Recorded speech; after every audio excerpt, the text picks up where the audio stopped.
Alright, so today's trick is how to reuse an air filter. So this is the old air filter, pleated air filter. This is the before. And then what I do is you have access to compressed air.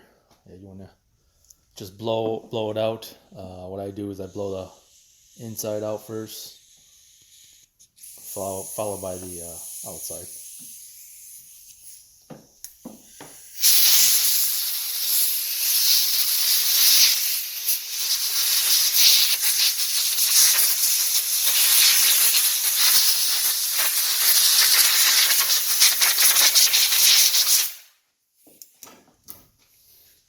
And this is the after.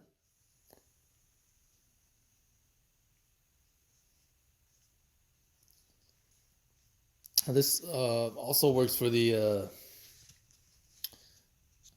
square or rectangular shaped pleated filters, as well as the cylindrical ones.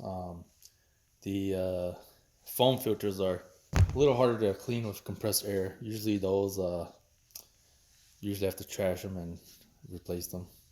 And as for these, the pleated ones, if there are water stains or gas stains, you'll most likely need to replace them as well. All right, thanks for watching.